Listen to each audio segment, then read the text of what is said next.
다 함께 자리에서 일어서서 묵상 기도를 드리심으로 금요 주일 예배를 하나님께 드리겠습니다.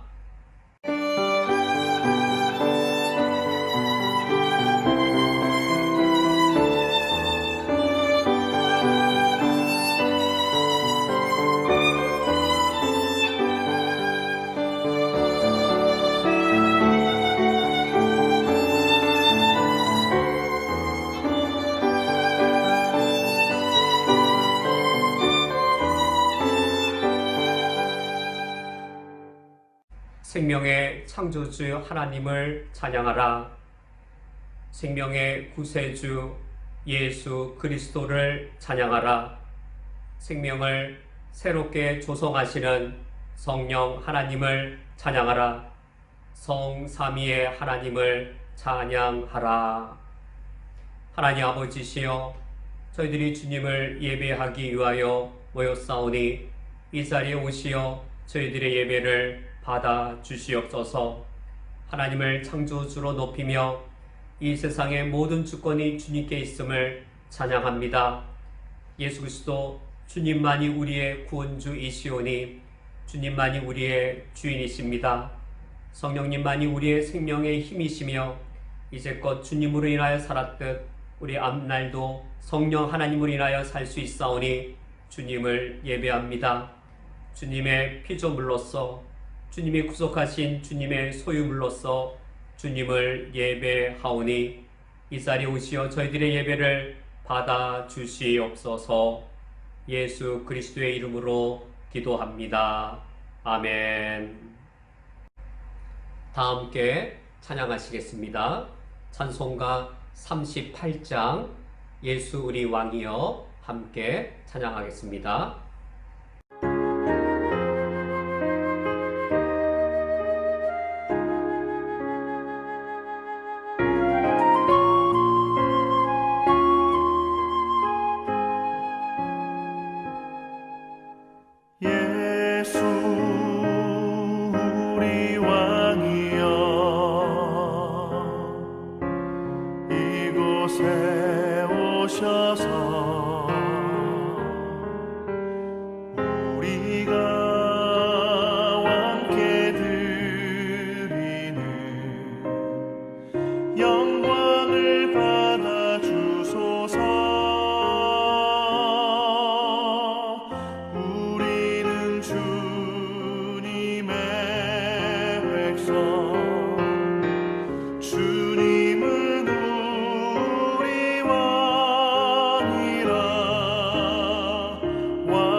우리의 죄를 고백하기 위하여 요한일서 1장 8절에서 10절의 말씀을 합독하겠습니다.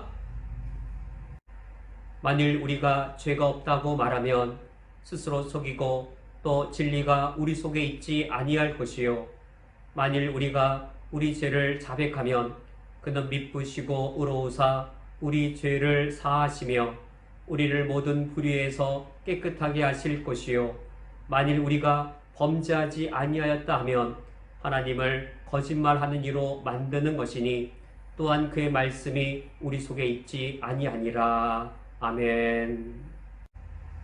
다 함께 묵상으로 우리의 죄를 하나님께 고백하겠습니다.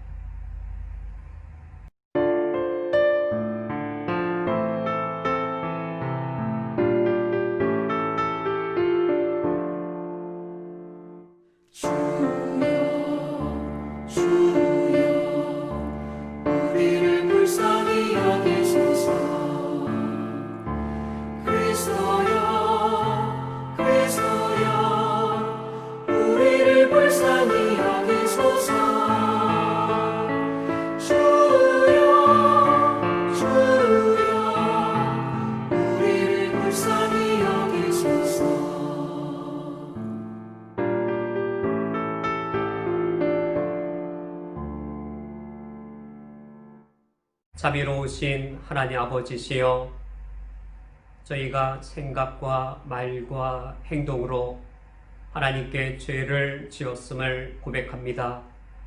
저희들이 마음을 다하여 하나님을 사랑하지 않았습니다.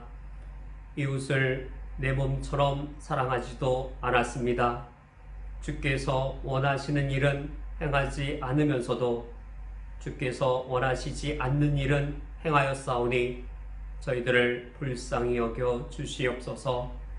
이 시간 저희들의 허물과 죄악들을 하나님 아버지 앞에 진심으로 뉘우치며 무릎 꿇고 용서를 구하오니 주여 저희들에게 자비를 베풀어 주시옵소서.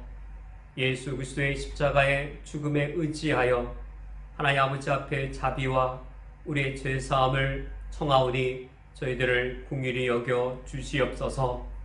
이제는 저희들이 하나님의 뜻을 기뻐하겠습니다. 우리 안에 거하시는 성령으로 인하여 거룩한 것을 사모하겠습니다. 이제는 하나님이 원하시는 길을 걸어가겠습니다. 이제는 주님이 명령하신 법도를 어기지 않겠습니다. 이제는 하나님의 이름을 영광되게 하는 일을 위하여 살고자 다짐합니다. 저희들의 연약한 무릎과 저희들의 무기력한 팔과 다리를 강하게 주시어서 이제는 주의 용사로서 의의 병기로서 살아갈 수 있도록 저희들을 도와 주옵소서. 예수 그리스도의 이름으로 기도합니다. 아멘. 다 함께 성시교독 하시겠습니다. 교독문 35번 시편 84편을 교독하겠습니다. 만군의 여호와여, 주의 장막이 어찌 그리 사랑스러운지요. 내 영혼이 여호와의 궁정을 사모하여 생각하며 내 마음과 육체가 살아계시는 하나님께 부르짖나이다. 나의 왕 나의 하나님 만군의 여호와여, 주의 제단에서 참새도 제 집을 얻고 제비도 새끼들 보금자리를 얻었나이다. 주의 집에 사는 자들은 복이 있나니 그들이 항상 주를 찬송하리이다. 주께 힘을 얻고 그 마음에 시온의 괴로가 있는 자는 복이 있나이다. 그들이 눈물 골짜기로 지나갈 때에 그곳에 많은 샘이 있을 것이며 이른 비가 복을 채워 주나이다. 주의 궁정에서의 한 날이 다른 곳에서의 첫날보다 나은즉 악인의 장막에 사는 것보다 내 하나님의 성전 문지기로 있는 것이 좋사오니 만군의 여호와여, 주께 의지하는 자는 복이 있나이다. 아멘. 사도신경으로 우리의 신앙을 함께 고백하시겠습니다. 전능하사 천지를 만드신 하나님 아버지를 내가 믿사오며 그 외아들 우리 주 예수 그리스도를 믿사오니 이는 성령으로 잉태하사 동정녀 마리아에게 나시고 본디오 빌라도에게 고난을 받으사 십자가에 못 박혀 죽으시고 장사한 지 사흘 만에 죽은 자 가운데에서 다시 살아나시며 하늘에 오르사 전능하신 하나님 우편에 앉아 계시다가 저리로서 산 자와 죽은 자를 심판하러 오시리라. 성령을 믿사오며 거룩한 공예와 성도가 서로 교통하는 것과 죄를 사하여 주시는 것과 몸이 다시 사는 것과 영원히 사는 것을 믿사옵나이다. 아멘. 다 함께 자리에 앉으셔서 찬송가 151장 만왕의 왕 내 주께서 찬양하겠습니다.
성경 봉독하겠습니다.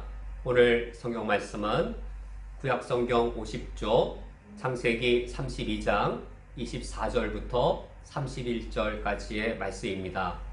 오늘 성경 말씀을 제가 봉독하겠습니다. 야곱은 홀로 남았더니 어떤 사람이 날이 새도록 야곱과 씨름하다가 자기가 야곱을 이기지 못함을 보고 그가 야곱의 허벅지 관절을 치매 야곱의 허벅지 관절이 그 사람과 씨름할 때에 어긋났더라. 그가 이르되 날이 새려하니 나로 가게 하라. 야곱이 이르되 당신이 내게 축복하지 아니하면 가게 하지 아니하겠나이다. 그 사람이 그에게 이르되 내 이름이 무엇이냐? 그가 이르되 야곱이니이다. 그가 이르되 내 이름을 다시는 야곱이라 부를 것이 아니요 이스라엘이라 부를 것이니 이는 내가 하나님과 및 사람들과 겨루어 이겼음이니라. 야곱이 청하여 이르되 당신의 이름을 알려주소서. 그 사람이 이르되 어찌하여 내 이름을 묻느냐 하고 거기서 야곱에게 축복한지라. 그러므로 야곱이 그곳 이름을 브니엘이라 하였으니 그가 이르기를 내가 하나님과 대면하여 보았으나 내 생명이 보존되었다 함이더라. 그가 브니엘을 지날 때에 해가 돋았고 그의 허벅다리로 말미암아 절었더라. 아멘. 함께 기도 드리신 후 말씀을 듣겠습니다. 하나님 아버지시여, 야곱이 야복 강가에서 하나님과 씨름하였듯이 저희들이 인생을 살아가며 주님과 씨름하오니 야곱의 모습을 보며 우리 자신들의 모습을 발견하게 하여 주옵소서.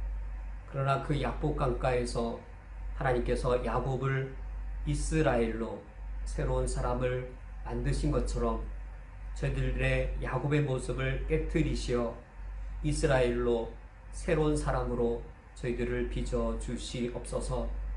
야곱이 브니엘의 새로운 아침을 맞이하듯 오늘 주님께서 저희들을 만나 주시어 저희들이 분이엘의 새로운 삶을 살아갈 수 있도록 인도해 주옵소서. 예수님의 이름으로 기도합니다. 아멘. 예전에 한 장로님께서 저를 아름다운 음식점으로 초대하셨습니다. 저는 예술의 전당에 공연장만 있는 줄 알았는데 장로님이 말씀하신 대로 가니까 거기에 아마 매우 멋진 음식점이지 않았을까 생각됩니다. 그 정도의 음식점이면 음식도 매우 멋지고 또 맛이 있었을 것 같습니다. 근데 저는 그날 내가 얼마나 아름다운 음식점에서 또 얼마나 맛이 있을 음식을 먹었는지 전혀 기억이 나지 않습니다. 그 이유는 그날 제가 그 장로님을 만난 상황 때문입니다. 제가 사랑의 교회를 사임한 후 한 교회에 담임 목사로 가고자 하던 과정이었습니다. 공동회에서 제가 3분의 2가 넘고 담임 목사로 이제 법적으로는 결정이 되었습니다. 그런데 교회마다 장로님들이 자신들이 이제 추천하고 지지하는 후보 목사님들이 다른 것이죠. 제가 공동회에서 이제 3분의 2가 넘었음에도 불구하고 그 이후에 교회 안에 뜻하지 않게 분란이 일어나서 그 소요 때문에 갈 수 없는 상황이 되었습니다. 그 이야기를 제가 그날 그 아름다운 식당에서 들은 것이죠. 그 말씀을 듣는데 무슨 음식을 내가 먹었는지 그 음식 맛이 어떤지 이 식당이 얼마나 아름다운지 전혀 기억이 나지도 않고 지금 제가 무슨 음식 먹었는지 알지도 못하겠습니다.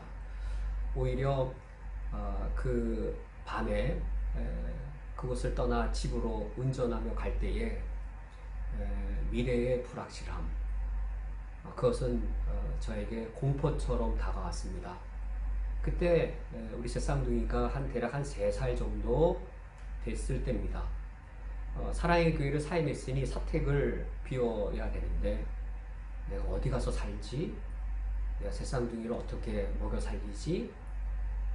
미래는 공포처럼 다가와서 너무나도 두려웠습니다. 오늘 창세기 32장에 이 야곱의 모습이 그러합니다. 우리가 오늘 32장 24절부터 읽었지만 창세기 32장 7절 말씀을 보면 야곱의 모습이 그 마음이 이렇게 묘사되어 있습니다. 야곱이 심히 두렵고 답답하여. 야곱이 심한 두려움을 겪고 있고 답답한 심정입니다.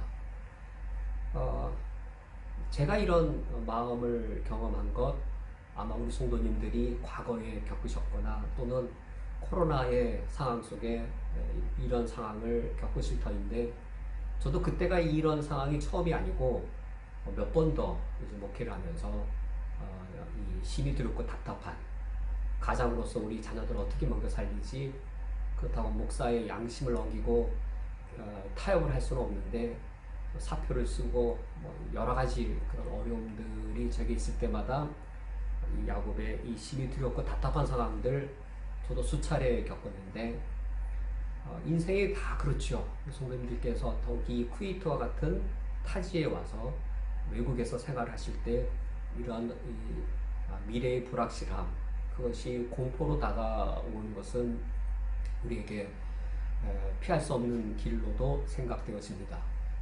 지금 야곱이 그러한 상황입니다. 바로 직전에 야곱은 밧다라람을 도망치면서 심히 큰 두려움, 그것은 라반 때문이었습니다. 라반이 추격해와서 자신을 죽일 수 있는 심한 두려움으로 야곱이 이 밧다라람 삼촌 라반을 피해 도망쳤습니다. 그런데 참으로 인생이 그렇지요. 라반을 피하면 그게 문제 끝이 아닌 겁니다. 라반을 피했더니 이제는 에서의 두려움이 있는 겁니다. 이게 인생입니다. 우리 인생은 라반이라고 하는 그런 커다란 외삼촌의 두려움을 넘어서면 그제부터는 평안이 찾아오는 것이 아니라 라반을 넘어섰더니 이제는 가나안 땅에 에서가 기다리고 있고 에서가 커다란 두려움으로 다가오고 있습니다. 창세기 32장의 1절부터의 내용을 보면 역시 야곱은 야곱이었습니다. 32장은 야곱이 가장 야곱스럽습니다. 야곱이 가장 야곱다운 모습, 야곱이 자신의 야곱스러운 그 면모를 최대한 드러낸 자신의 지혜를 총동원하여서 야곱으로서의 강점을 극대화시킨 장면, 그것이 바로 창세기 32장입니다. 야곱이 이제 삼촌 라반과 평화협정을 맺고 이제 가나안 땅을 향해 가고자 할 때 에서의 두려움이 그에게 있었습니다. 그가 에서를 속이고 이 가나안 땅을 도망쳤기 때문에 자신을 죽이려 하는 그 형의 마음 여전히 있을 수 있기 때문에 두려워했습니다. 그래야 우리가 오늘 읽지 않은 32장 3절부터 6절 말씀에 보면 야곱이 자신의 교묘한 지혜를 짜내어서 형 에서의 마음을 달래고자 합니다. 그 방법은 그것이었습니다. 자기보다 먼저 3절 말씀에 사자들을 형 에서에게 보내는 방안이었습니다.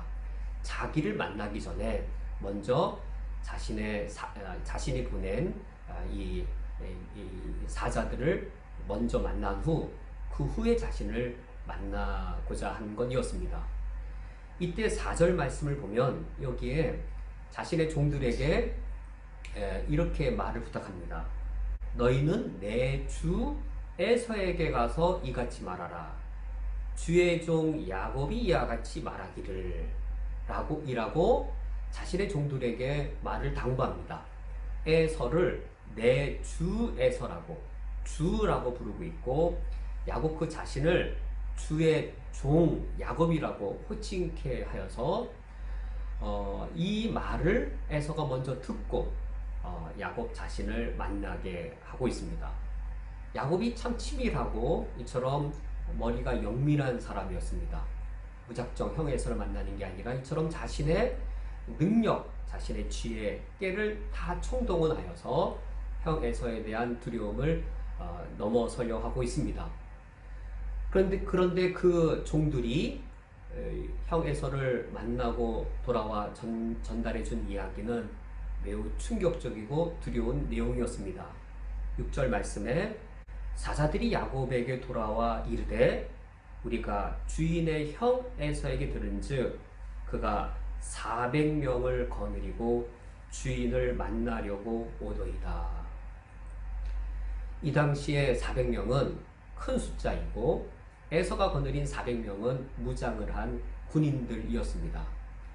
야곱에게 있는 일꾼들은 군대라기보다도 거의 비무장 상태의 목동 수준이었을 텐데 형 에서가 이처럼 무장을 한 군인 수준의 사람들, 그 당시 400명 대단히 큰 규모를 이끌고 자신에게 온다 했을 때 이 말을 들은 야곱의 심정이 이러했습니다. 야곱이 심히 두렵고 답답하여. 형 에서가 나를 죽일까? 형 에서가 여전히 나를 죽일 마음을 갖고 있을까? 이 두려운 마음이 이 6절에 이 하인들의 종들의 메시지를 들은 이후 두려움이 현실화되었습니다. 그 불안과 두려움이 야곱에게는 공포였습니다. 라반의 두려움을 넘어서면 더 큰 에서의 두려움이 기다리고 있을 수 있습니다. 이것이 우리의 인생입니다. 이런 인생길을 살아가도록 주님이 우리를 인도하십니다. 하나님이 지금 야곱과 함께 하시고 야곱의 길을 인도하시는데 야곱과 함께 하시고 야곱의 길을 인도하시면 라반도 없고 에서도 없는 것이 아니라 주님이 함께 하시고 우리를 인도하시는 그 길에 라반이 있고 라반을 넘어서면 라반보다 더 두려운 에서가 기다리고 있는 것, 이것이 우리의 인생 여정입니다. 이제 이하의 내용은 어떤 이야기가 전개되어질까요? 이하의 내용에서는 야곱이 에서를 만나기 전에 야곱이 이스라엘로 바뀌는 장면입니다. 하나님의 계획에 의하면 에서를 만나기 전에 야곱은 이스라엘로 새로운 사람으로 변화되어야 했습니다. 그러나 에서란 두려움 없이는 야곱이 이스라엘로 변화될 수가 없었습니다. 라반 정도의 두려움이면 그가 신앙생활 시작하는 그 정도는 되겠지만 그의 자아가 완전히 꺾이어서 야곱이 변하여 이스라엘이라고 하는 새로운 사람이 될 만큼의 변화는 가능하지 않았습니다. 하나님의 목표치는 신앙생활도 하는 야곱이 아니라 하나님 아버지 앞에 자아가 완전히 깨어져서 이스라엘이라고 하는 새 이름을 부여받은 새로운 사람이 되는 것, 그것이 하나님의 목표치였습니다. 하나님께서 야곱을 이스라엘로 변화시키기 위해서는 라반 정도의 두려움이 아니라 이 에서의 그 큰 두려움, 야곱이 심히 두렵고 답답하여서 그의 무릎이 완전히 하나님 아버지 앞에 꺾어지는 이러한 두려움이 필요했습니다. 심히 두렵고 답답한 야곱, 한편으로는 인간적인 방도를 고안해내고 또 한편으로는 하나님을 의지하여 기도합니다. 그 인간적인 방도가 이제 그 7절과 8절의 말씀입니다. 야곱은 자신의 가족과 또 이 소유를 두 때로 나눕니다. 에서가 와서 한쪽 이 가족과 소유를 치면 그 사이에 다른 한 때를 피신시킬 그 시간 동안 도망칠 방도를 계획합니다. 그러나 이 방도가 완전한 해결책은 되지 못했습니다. 이런 방안을 마련해도 야곱은 여전히 두려웠습니다. 한편으로는 인간적인 최선도 다하고 한편으로는 인간의 방도도 모색을 하지만 그것만으로는 이 위기를 모면할 수 없었습니다. 그러자 드디어 야곱이 하나님께 무릎을 꿇고 기도를 드립니다. 무릎을 꿇고 기도하는 야곱, 절대로 기도하지 않을 것 같은 야곱, 절대로 하나님을 의지하지 않을 것 같은 야곱, 한편으로는 여전히 야곱스러워서 인간의 방도를 내지만 스스로 알지요. 이곳으로는 이 위기를 넘어설 수 없다는 사실을. 그러자 무릎을 꿇고 야곱이 하나님께 기도합니다. 이 기도 내용을 보면 야곱의 자아가 많이 깨어져 가고 있는 것을 알 수 있습니다. 9절 말씀에 보면 야곱이 하나님을 부릅니다. 내 조부 아브라함의 하나님, 내 아버지 이삭의 하나님 여호와여, 주께서 전에 명령하시기를 내 고향 내 족속에게로 돌아가라, 내가 내게 은혜를 베푸리라 하셨나이다.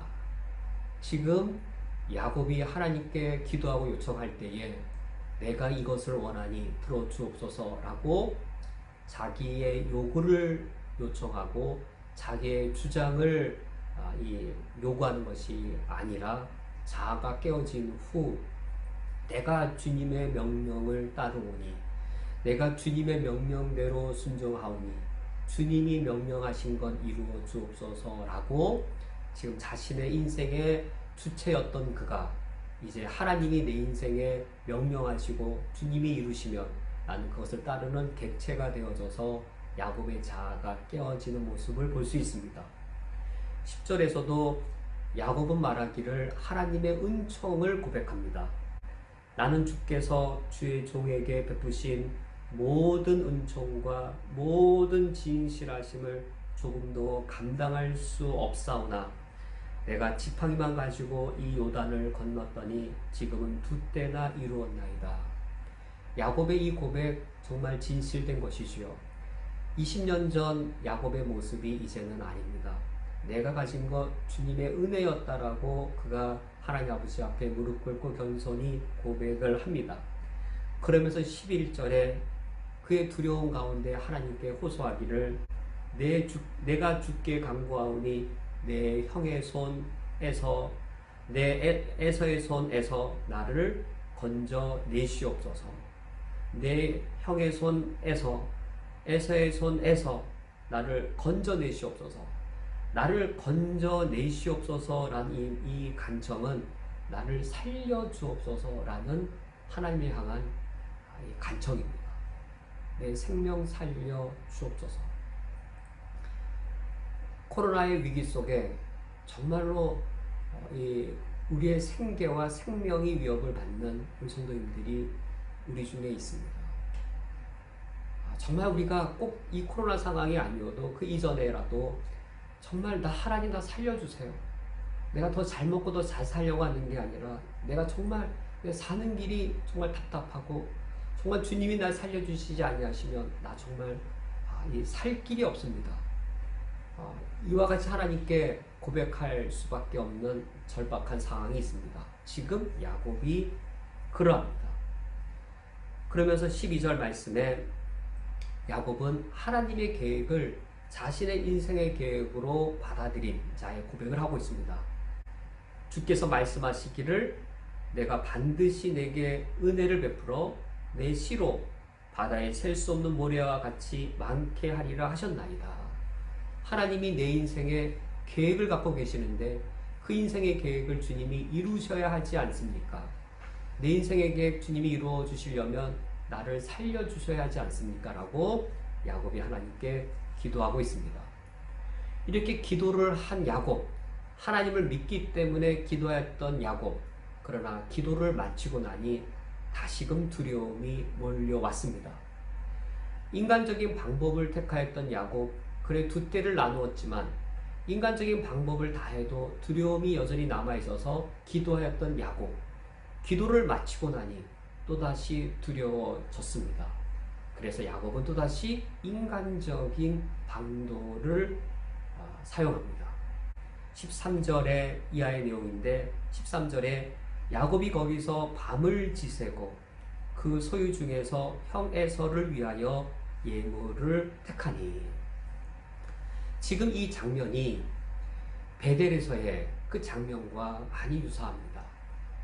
베델에서의 그 밤, 두려움 가운데 떨며 잠들었던 야곱, 형 에서의 그 두려움으로부터 도망쳤던 야곱, 그 밤에 베델에서 홀로 잠들었던 그가 지금도 여전히 야복강가 이 앞에서 한밤중에 그는 밤을 지새고 있습니다.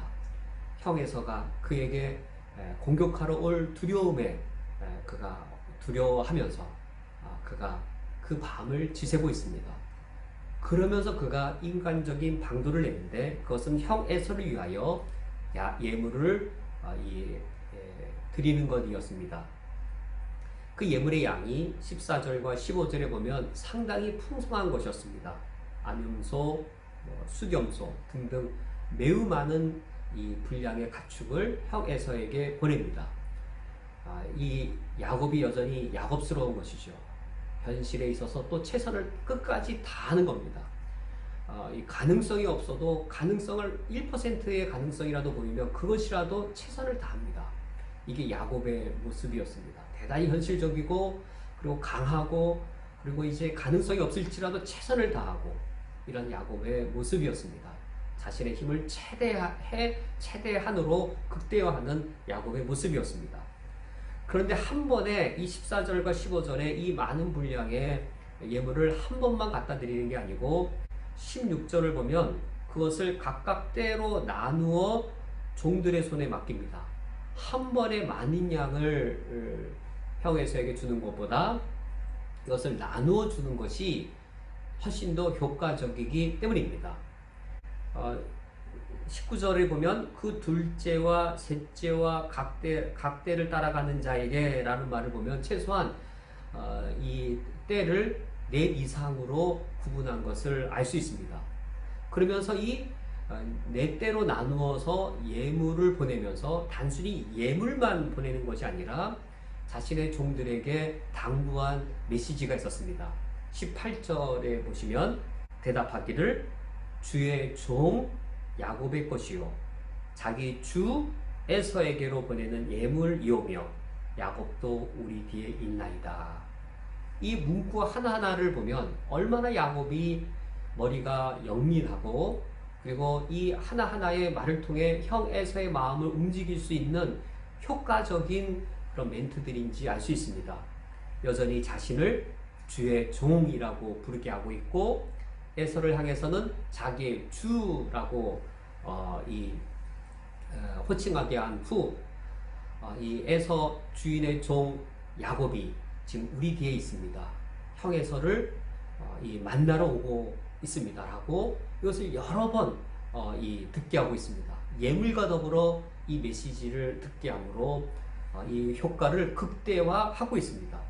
그리하여 20절의 하반절에 이는 야곱이 말하기를 내가 앞에 보내는 예물로 형의 감정을 푼 후 대면하면 형이 혹시 나를 받아주리라 함이었더라. 이런 야곱의 모습이 사실 우리의 적나라한 모습입니다.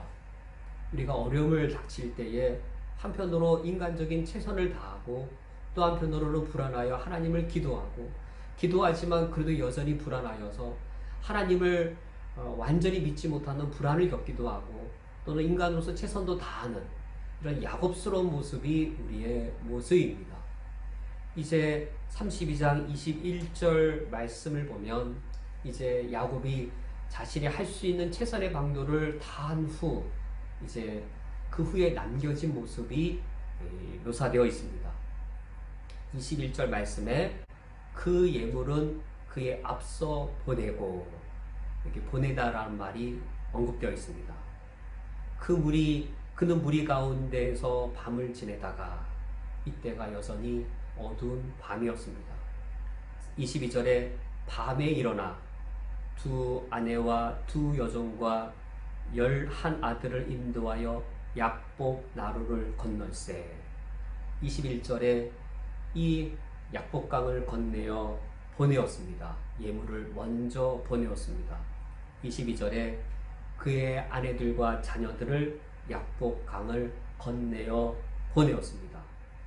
그리고 23절 그들을 인도하여 시내를 건너가게 하며 그의 소유도 건너가게 하고, 여기 건너가게 하다란 말이 23절에 반복하여 사용되었습니다.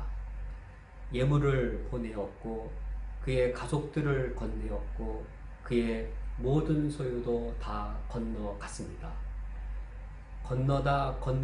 건너다라고 하는 것을 지금 계속 성경이 반복하여서 지금 약복강을 건너는 것이, 이 약복강은 요단강의 지류로 여겨지는데 요단강을 건너는 것은 약속의 땅 가나안 땅을 들어가는 것을 상징합니다. 이제 가나안 땅 들어가기 전에 이제 야곱만 남은 겁니다. 모든 것들이 다 건너갔습니다. 건너가고 이제 이 야곱만 가나안 땅으로 건너가야 합니다. 24절 말씀에 야곱은 홀로 남았더니, 모든 것이 다 건너갔고 이제는 야곱만 남았습니다. 야곱이 홀로 남았습니다. 어두운 밤에 홀로 남았습니다. 이것이 우리에게 필요한 시간입니다. 자아가 깨어져야 할 야곱, 그가 홀로 남아 있습니다. 밤중에, 한밤중에 심히 두렵고 답답한 마음으로 홀로 하나님 아버지 앞에 남았습니다. 그가 할 수 있는 최선의 방도를 다하였고 인간적인 모든 노력을 다하였고 야곱으로서의 그의 능력을 다 발휘했습니다. 모든 것을 다 건네어 보내었습니다. 이제 약속의 땅 안으로 들어가야 할 야곱만 홀로 남았습니다.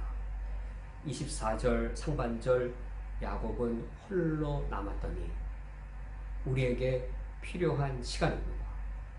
우리가 정말로 하나님 앞에 홀로 남아야 합니다. 우리의 자아가, 아직까지도 깨어지지 않은 우리의 자아가 꺾어지기 위해 약복강가 앞에서, 하나님 앞에서 어두운 밤에 심히 두렵고 답답한 심정을 가지고 하나님 앞에 홀로 서야 할 그 시간, 우리에게 참으로 필요한 시간입니다. 이제 약복강가에 홀로 남은 야곱은 하나님과 씨름을 합니다.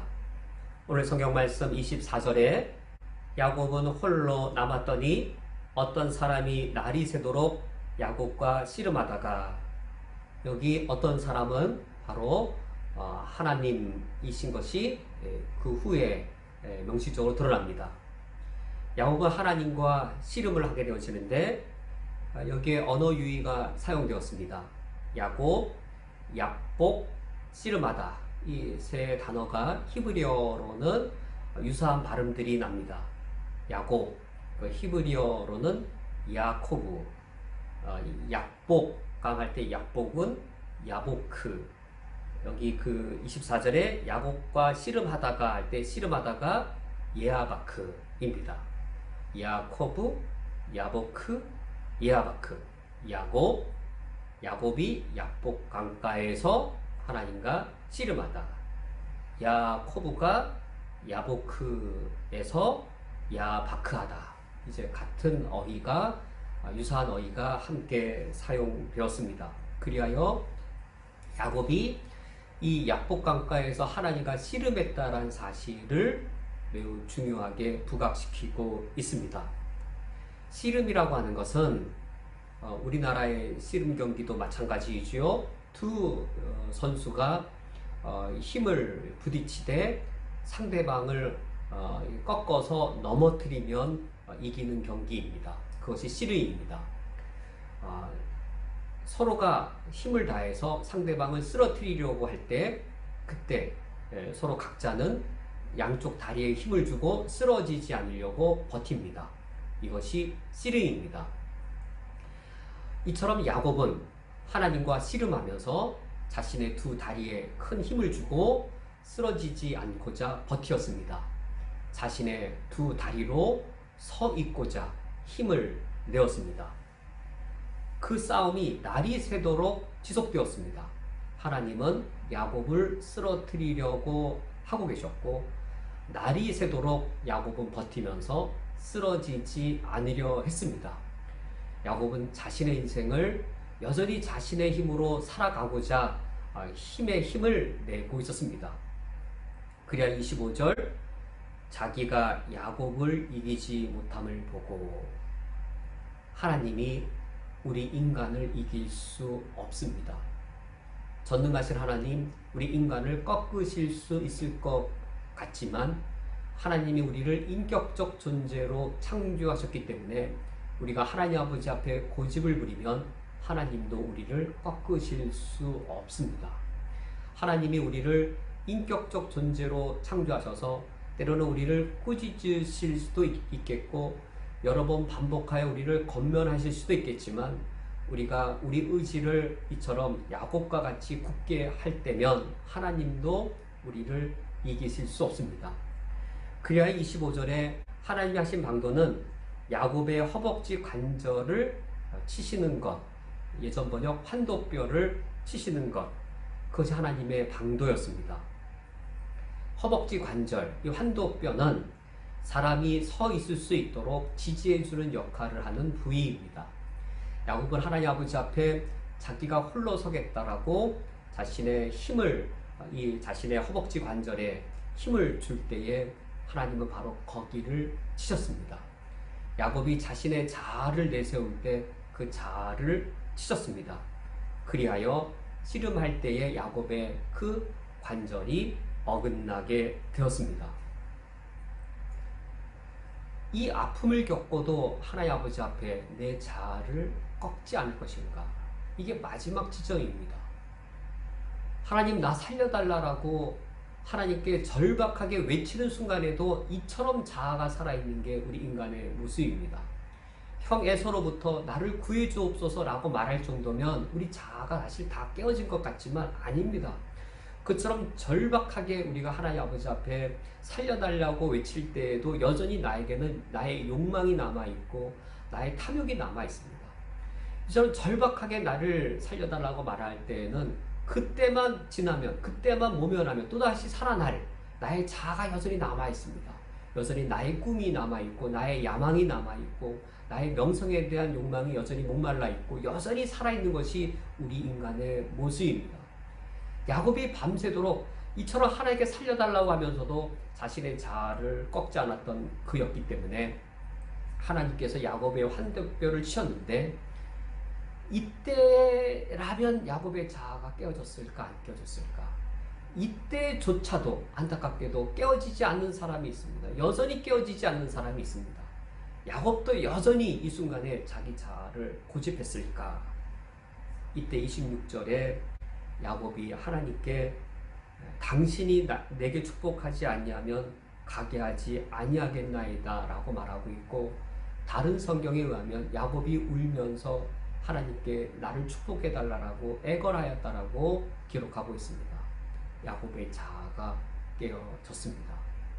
하나님이 축복하시지 아니하시면 살 수 없는 존재임을 그 하나님 아버지 앞에 무릎을 꿇고 그의 자아를 꺾고 주님께 메어 달립니다. 울부짖으며 하나님께 메어 달립니다. 정말로 우리가 이래야 되겠습니다. 약복강가에 하나님 앞에 우리가 홀로 하나님 앞에 서 있는 시간이 필요하겠고, 그때 주님이 우리의 자아를 꺾기 위해 우리를 치시면 정말로 우리의 모든 것 정말 다 깨트려야 되겠습니다. 나의 남은 욕심, 나의 남은 야망, 나의 남은 꿈, 그 모든 것들을 다 깨트려야 되겠습니다. 그것이 깨져야, 내 꿈이 깨져야 우리가 하나님의 꿈을 꿀 수 있습니다. 내 계획이 다 깨어져야 우리가 하나님의 계획을 온전히 받아들일 수 있습니다. 내 욕심을 다 깨트려야 하나님의 거룩한 욕망을 우리가 품을 수 있기 때문입니다. 지금 야곱이 하나님께 축복을 구했다는 것이 예전에 20년 전 그 이 베델에서처럼 하나님이 나와 함께 계셔서 내 가는 길에 먹을 이 옷과 입을 옷을 달라라고 하는 그런 야곱 아니죠. 이제는 그런 것들이 깨어지는 겁니다. 만약 하나님이 날 도와주시면 그때는 내가 하나님을 내 주님으로 섬기고 11조도 드리겠다라고 하는 그 이전에 그런 야곱이 깨진 겁니다. 여기 축복해달라고 하는 것은 이 신약 성경과 연결해 볼 때 이제는 야곱이 축복관도 많이 바뀌었을 것이고 하나님의 이름이 거룩해지는 것, 그것에 내 삶을 쓰게 해 주옵소서. 하나님의 나라가 임하고 주의 뜻이 이 땅에 주의 뜻이 이 땅에 이루어지도록 그것을 내가 바라볼 때 나를 하나님 받아달라고. 이것이 야곱이 바라는 이 지점에서의 야곱이 요구하는 축복이었습니다. 이때서야 하나님이 27절에 결정적으로 야곱에게 묻습니다. 그 사람이 그에게 이르되 내 이름이 무엇이냐?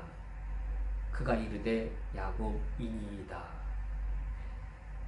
창세기 32장에서 가장 정점이 바로 이 27절, 28절 두 절입니다. 이름을 바꿔주는 이 두 구절이 창세기 32장의 크라이막스입니다. 야곱의 자아가 깨져서 하나님 내게 축복해 주옵소서. 주님의 축복이 아니면 아무것도 복이 아닙니다. 내가 이제껏 밭다라람에서 추구했던 축복들, 그런 거 축복 아닙니다. 주님이 날 축복해 주셔야 됩니다 라고 그가 진정한 축복을 요구했을 때, 이 축복은 훗날에 가서 보면 아브라함의 축복이고 아브라함의 언약의 상속자가 되는 축복이어서 메시아의 축복인 것이죠. 야곱의 자아가 정말로 깨어졌을 때, 드디어 비로소 완전히 깨어졌을 때, 그때 하나님께서 결정적으로 묻습니다. 내 이름이 무엇이냐? 이때 이름을 묻는 것은 이런 의미입니다. 너가 이제껏 어떠한 삶을 살았느냐? 이름을 묻는 것이란 그가 어떤 인생을 살아왔는지를 묻는 것이었습니다. 야곱이 대답하기에 너무나도 부끄러운 질문이었습니다. 너가 이제껏 어떻게 살아왔느냐? 이에 대해 야곱이 그의 부끄럽고 수치스러운 그 자신을 밝힙니다. 그가 이르되 야곱이니이다. 너의 이름이 무엇이냐? 야곱입니다. 네가 이제껏 어떻게 살아왔느냐? 내가 형의 뒤꿈치를 잡으며 살아왔습니다. 발꿈치를 뒤에서 잡다란 말은 우리 한국식으로 표현 보면 뭐 뒤통수 치다 뭐 이런 의미가 있죠. 속이는 자라는 의미입니다. 내가 야곱입니다. 내가 속이며 살았습니다. 형 에서를 속이며 살았고, 형 에서를 속이도 형의 장자권이 탐나서 아버지 이삭을 속이며 살았습니다. 내가 밧다람에 가서도 삼촌을 속이며 살았습니다. 내가 속이는 자로 살아왔습니다. 내 이름이 야곱입니다. 우리의 자아가 깨어지는 시점은 언제이냐면 내가 얼마나 추악한 죄인인지를 드러낼 때입니다. 야곱은 자신이 야곱인 것이 죄인인지를 몰랐습니다. 야곱은 야곱답게 살았습니다. 그것이 살 길이기 때문입니다. 야곱은 야곱처럼 살아가면서 이것이야말로 성공적인 삶의 길이라고 여겼습니다. 야곱은 자기가 야곱인 것이 절대로 후회스럽거나 부끄럽지 않았습니다. 야곱은 그 야곱 그 이름대로 살았습니다. 그러나 그가 하나님 아버지 앞에 자아가 깨어질 때에 그가 야곱이란 사실이 얼마나 죄인된 사실인지를 깨닫게 되었습니다. 바로 그것을 드러내는 겁니다. 우리 자아가 깨어졌을 때 가장 큰 증상은 이제 내 하나님 믿고 살래요. 내가 때로는 돈도 믿었고 때로는 사람의 방법도 믿었지만 이제는 내가 하나님만 믿고 살래요. 이것이 자아가 깨어지는 게 아닙니다.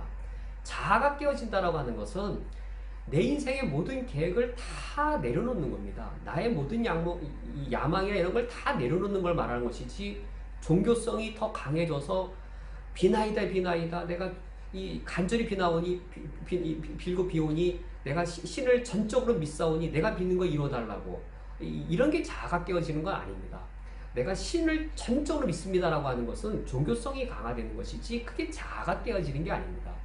내가 이제는 인간의 방도를 택하지 않을 것이며 현실적인 길을 택하지 않겠다라고 하는 것, 그건 어리석은 것이고, 오직 내가 주를 믿습니다. 주님만 믿으면 모든 일 주님이 다 해결해 줄 겁니다. 내가 현실적으로 이 길을 모색하거나 현실적인 방도 쓰지 않겠습니다. 나는 기도만 하겠습니다. 이런 게 자아가 깨어지는 거 아닙니다. 그건 참 미련한 것이고 무책임한 것이고, 그것은 신앙이라는 이름으로 비합리적으로 되는 것이지 자아가 깨어지는 게 아닙니다.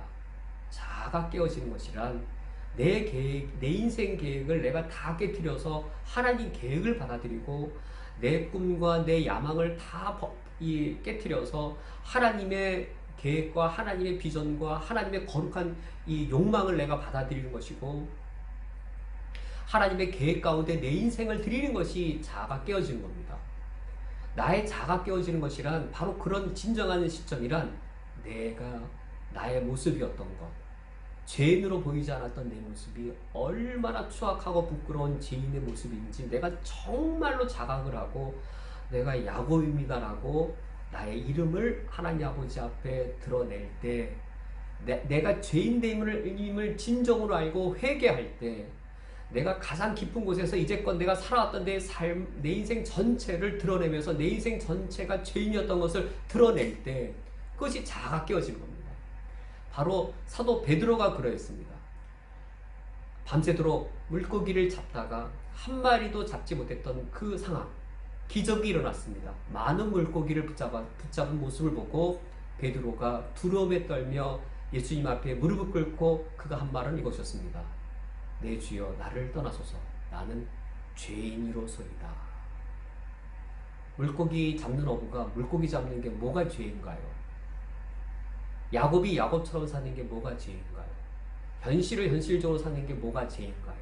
인간이 자기를 위해 사는 게 뭐가 죄인가요? 야곱이 야곱스러운 것이, 야곱이 야곱처럼 살아온 것이, 하나님 없이 살고 하나님과 무관하게 살고 자기 자신을 위해 살았던 야곱의 야곱스러운 그 자체가 죄인이라는 사실을 진정으로 인정하고 그의 삶을 하나님 아버지 앞에 부끄럽게 내어놓는 바로 그 시점이 야곱의 자아가 결정적으로 깨어지는 지점이었습니다. 바로 이때 하나님께서는 28절에 야곱의 이름을 바꾸어 주십니다. 그가 이르되 내 이름을 다시는 야곱이라 부를 것이 아니요 이스라엘이라 부를 것이니 이는 내가 하나님과 및 사람들과 겨루어 이겼음이니라. 야곱이 이제는 새로운 이름 이스라엘이라는 이름을 얻게 되었습니다. 이스라엘이라는 이름 자체는 하나님과 겨루었다라는 뜻입니다. 하나님은 그것을 해석하실 때 이는 내가 하나님과 및 사람들과 겨루었습니다. 이스라엘이라는 이 어휘는 이스라엘만 들어가 있죠. 그래서 하나님과 겨루었다라는 뜻인데 해석하시면서 하나님과 및 사람들과 겨루어 이겼다라고 사람들과도 더 넣어서 추가하고 있습니다.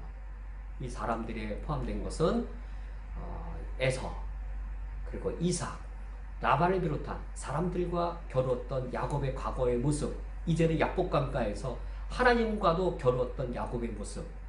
그런데 그것은 과거형이 되었습니다. 하나님과 겨루었던 자, 과거형입니다. 과거형의 삶입니다.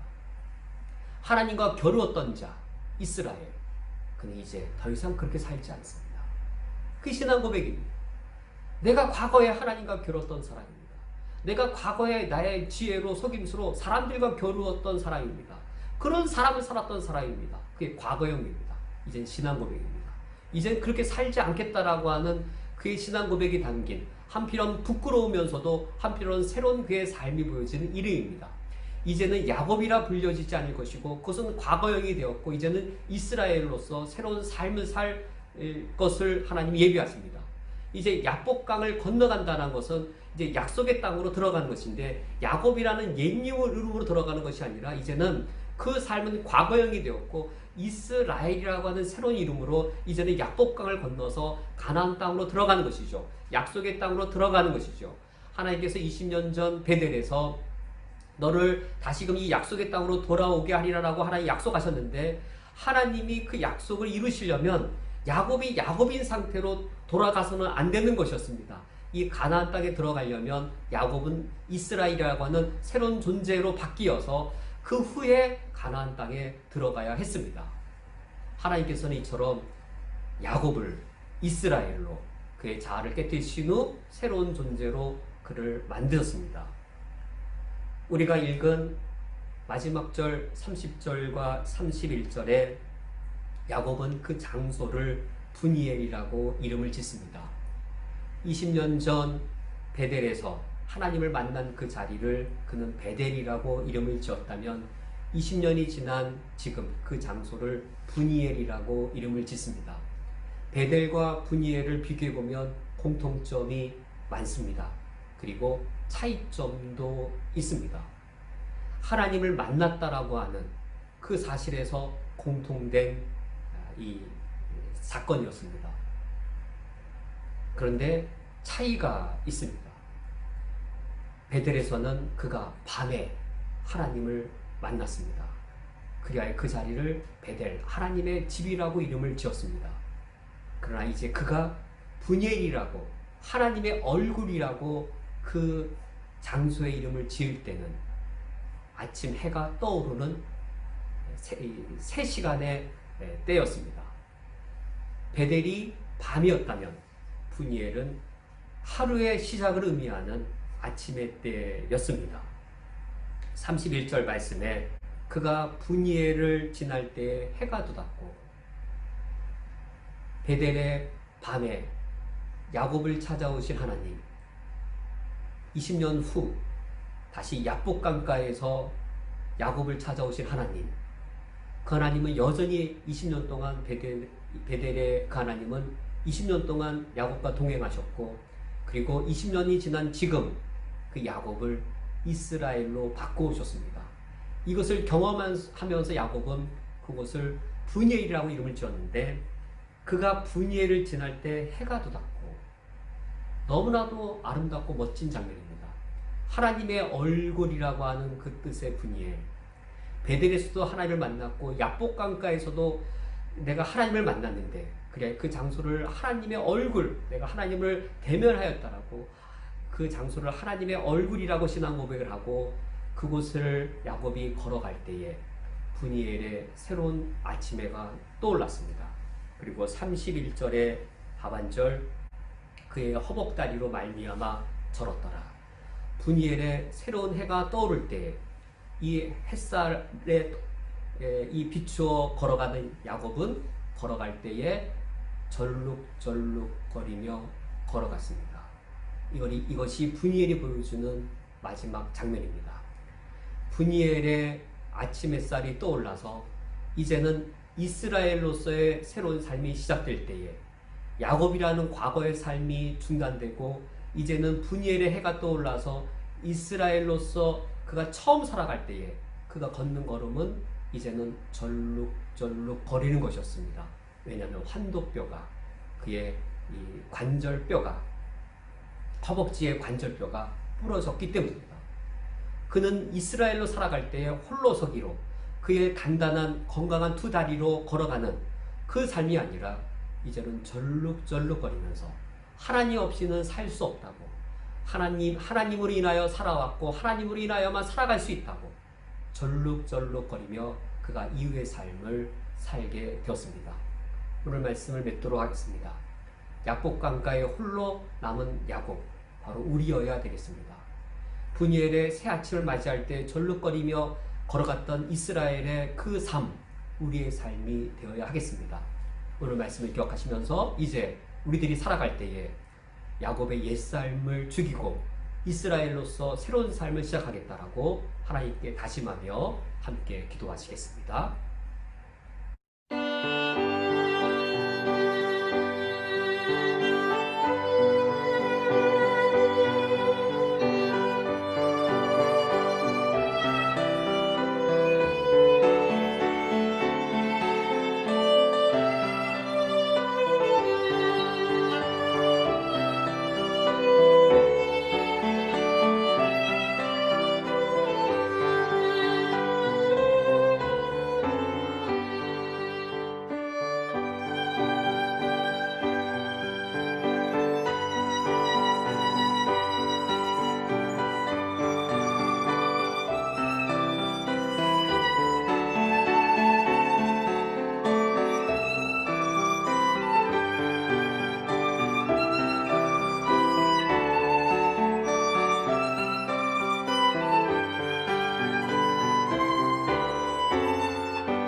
하나님 아버지시여, 야곱을 이스라엘로 새 사람 만드시며 야곱을 새롭게 하셔서 약속의 땅으로 들어오게 하신 하나님의 역사를, 하나님의 일하심을 듣습니다.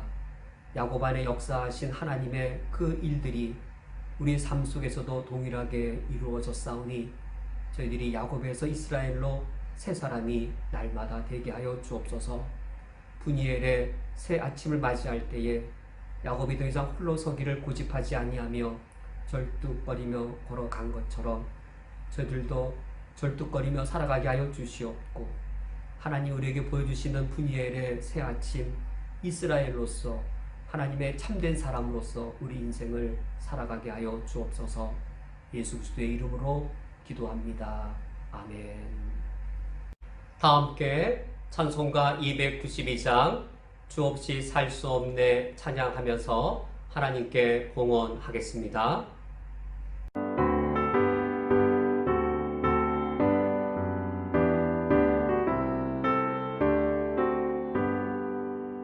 주 없이 살 수 없네 죄인의 구주여, 그 귀한 몸의 피로 날 구속하소서. 구주를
함께 드려진 예물을 위하여 함께 기도하겠습니다. 주 없이 살 수 없음을 고백하며 이 예물을 주님께 드려오니 받아 주시옵소서. 주님께 예물을 드리며 돈이 있어야 살 수 있다는 헛된 생각을 물리치게 하옵소서. 그리하여 돈을 믿는 불신앙에 빠지지 않게 하옵소서. 주님께 예물을 드리며 돈이 많으면 더 잘 살 수 있다는 거짓 생각에 속지 않게 하옵소서. 그리하여 교회 공동체를 섬기는 일과 어려운 형제를 돌아보는 일에 인색하지 않게 하옵소서. 주 없이 살 수 없음을 고백하며 내가 형제를 사랑하고 나도 형제에게서 사랑을 받아야만 살 수 있음을 고백합니다. 그리하여 돈의 힘으로 살아가는 저희가 아니라 하나님을 믿는 신앙의 힘으로 살아가고 서로 사랑하는 공동체의 능력으로 살아가게 하옵소서. 예수 그리스도의 이름으로 기도합니다. 아멘. 다 함께 자리에서 일어서서 십계명을 교독하겠습니다. 하나님이 이 모든 말씀으로 말씀하여 이르시되 나는 너를 애굽 땅 종되었던 집에서 인도하여 낸 내 하나님 여호와니라. 너는 나 외에는 다른 신들을 내게 두지 말라. 너를 위하여 새긴 우상을 만들지 말고 또 위로 하늘에 있는 것이나 아래로 땅에 있는 것이나 땅 아래 물속에 있는 것에 어떤 형상도 만들지 말며 그것들에게 절하지 말며 그것들을 섬기지 말라. 너는 내 하나님 여호와의 이름을 망령되게 부르지 말라. 안식일을 기억하여 거룩하게 지키라. 내 부모를 공경하라. 살인하지 말라. 간음하지 말라. 도둑질하지 말라. 내 이웃에 대하여 거짓 증거하지 말라. 내 이웃의 집을 탐내지 말라.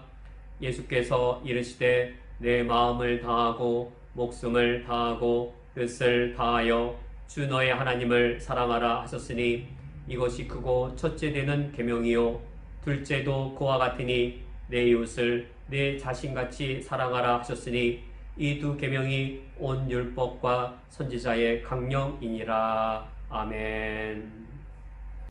다 함께 찬양하시겠습니다. 찬송가 635장 주기도문을 찬양하겠습니다.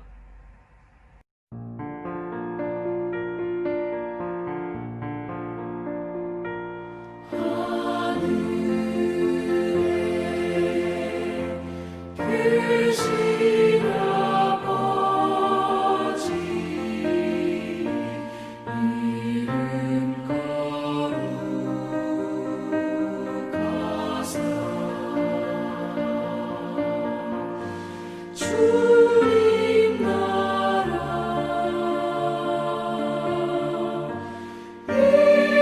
일하시고 뜻이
축도하겠습니다.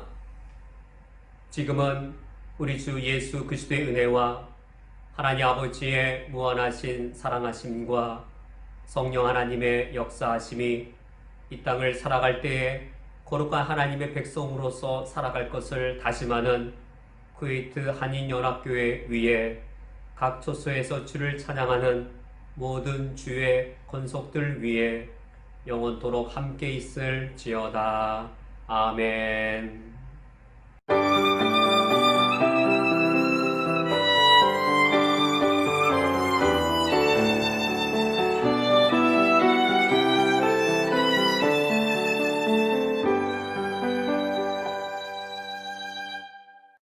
다 함께 자리에 앉으신 후 교회 소식을 전해드리겠습니다. 예배 안내입니다. 모든 공예배는 인터넷으로 진행되고 있습니다. 금요 주일 예배는 오전 9시, 일요 저녁 예배는 저녁 7시, 새벽 기도는 오전 6시입니다. 어린이부의 예배 영상이 밴드와 카톡으로 배포되고 있습니다. 각 가정에서 부모님들의 지도로 자녀와 함께 드리시면 되겠습니다. 이번 주 중보기도를 부탁드립니다. 우리 그리스도인들의 소명은 우리가 살고 있는 지역사회를 위해 중보기도를 드릴 제사장적 사명을 갖고 있습니다. 우리는 쿠웨이트를 위하여 기도하기를 원합니다.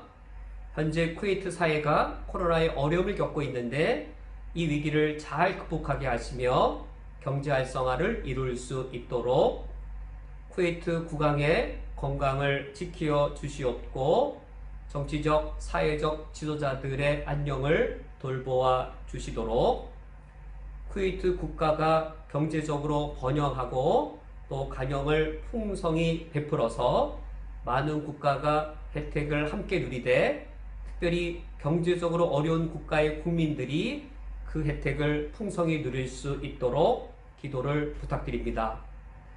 쿠웨이트에 진출한 우리 한인기업과 사업체들이 어려움을 겪고 있는데 하나님께서 보호하여 주시도록 새로운 직장과 사업을 준비 중인 우리 교우들의 앞날과 길을 인도해 주시도록 우리 교우들의 비자 발급과 갱신이 순조로울 수 있도록 우리 자녀들의 학교 교육과 주일학교 교육을 위하여 기도를 부탁드립니다.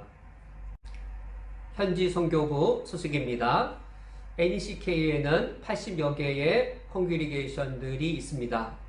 그 중에 작은 규모의 콩그리게이션들은 재정적으로 자립이 어려운 상황이어서 우리 교회가 몇 콩그리게이션들을 후원하고 있습니다.